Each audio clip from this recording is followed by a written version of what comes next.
millionaire. What's up, everybody? It's your favorite Channel 6 news reporter's favorite nerd. And today we are looking at the Dream X April O'Neil. This is on loan to me. This is 1/6 scale, by the way. This is on loan to me from James G. He's been a huge supporter of pretty much everything that I've done, and I've never gotten a chance to look at something from his collection. So it's a real honor for me to look at one of his pieces because he's been very good to me. There's a lot of people in this fandom that have been very good to me, and they don't know how much that means to me, but it means an awful lot. But before we get to that, let's talk about accessories, which she comes with a load of. If you remember, I looked at the Shredder and wasn't very thrilled with that one. We'll kind of see how this compares, and we'll kind of see how I feel about this one in comparison. I might have needed to choose a different word other than compare twice there. We'll fix it in post. Or maybe we won't. So she comes with 2 additional sets of hands, 2 fist hands. Look at the stems on these bad boys. They won't be falling out anytime soon. And then 2 holding hands. One's obviously different than the other. We'll talk about why that is here momentarily. She comes with a microphone. It has the Channel 6 TV on there, painted. Looks good. We have the silver paint on the microphone itself. We have the red button that's painted. It's a little bent, which is unfortunate. I'm not sure if hot water will fix that or not. It's a very solid plastic, so I'm not sure exactly what can be done about that. And I'm not sure if it makes a whole lot of difference once you're posed with it anyway, but it's worth noting. Then she comes with the camera, which is extremely well done. A really, really, really sharp accessory. The sculpt is outstanding. We have silver paint, we have red paint, we have black paint. It's all in this metallic fleck plastic anyway. We have Snoy instead of Sony. Snoy, Snoy. And then we have some white and black paint there, Tampo paint, yellow paint that's tampoed, yellow paint on the little equalizer bits. The viewfinder has like a glossy black paint inside of it.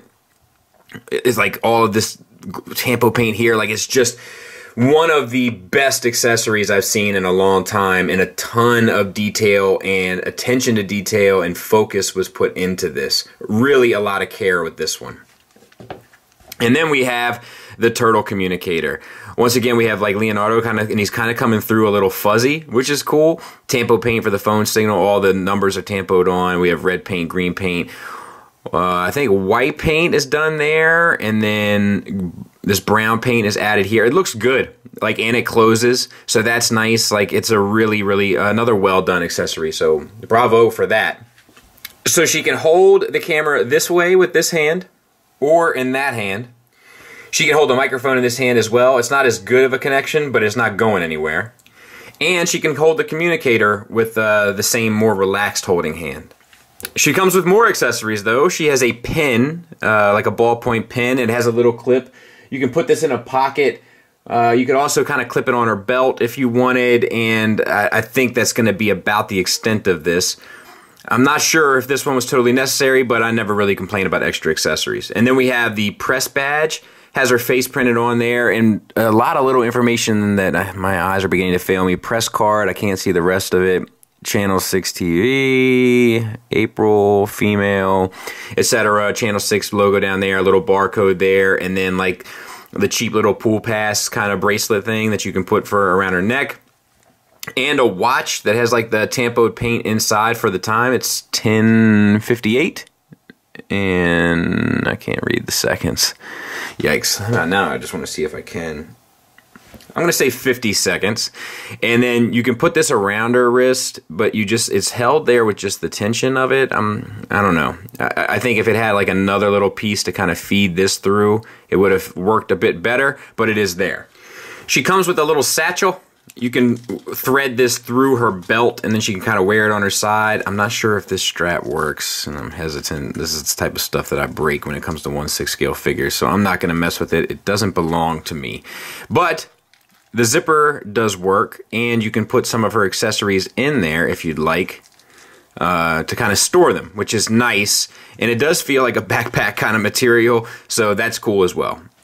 An alternate head, that's I guess her being captured, and it has like a white paint for the wrap around her mouth. Actually, it's a beige, and then it's dry brush white, like a heavy dry brush. The detailings on the rest of the face and hair are done the same. We'll talk about that when we get to the figure. And she comes with her WWF accessory, which is a fold-up chair. Works just like the real kind do. And this is so you can complete her kind of captured look, or just have her sitting and having a bit of a rest. And there she is, fully captured. And the only way I can get it to work, and I may be wrong about this, I'm going to try to contact James, is to kind of thread the peg through this smaller strap, and then it kind of works. I'm not entirely sure, but either way, that will pull off the look if you wanted to have her captured and have kind of Shredder standing behind her. I don't know. She comes with a display stage that clips in here. And then it has the kind of signature Hot Toys 1/6 scale prongs that slide up in the crotch and keep the figure in place. Alright, so let's talk about the figure. We're going to remove the head so that you can see the joint. It's basically a double ball peg, but the top ball peg is shaped more like... let's say more triangular. And then this head will go on it. It doesn't allow for a great range of motion though, which I tend to find in most 1/6 scale figures. You pretty much get this roundabout, down to there, up to there, side to side, confused dog look, and so forth. The face sculpt. It's one of those things. It's kind of depends on the angle. This looks pretty good, but a lot of times straight on, her face seems a little long to me. Like, why the long face, April? Probably because she came with captured accessories. At any rate, the eyes are painted extremely well. The blues in the eyes, the black, the kind of red and shading of the white around the eye.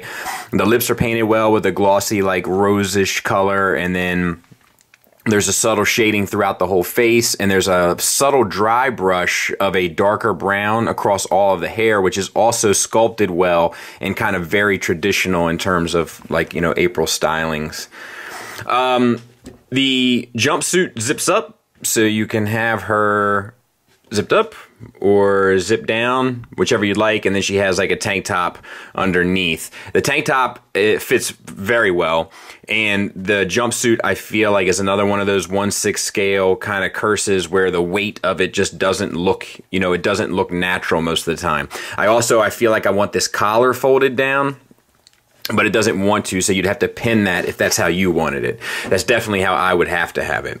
She has the channel 6-bit sewn in there and on the back side and on an arm, so that's cool. All the stitching for the pockets and stuff looks okay. The stitching is a little big, so once again it throws the proportions off.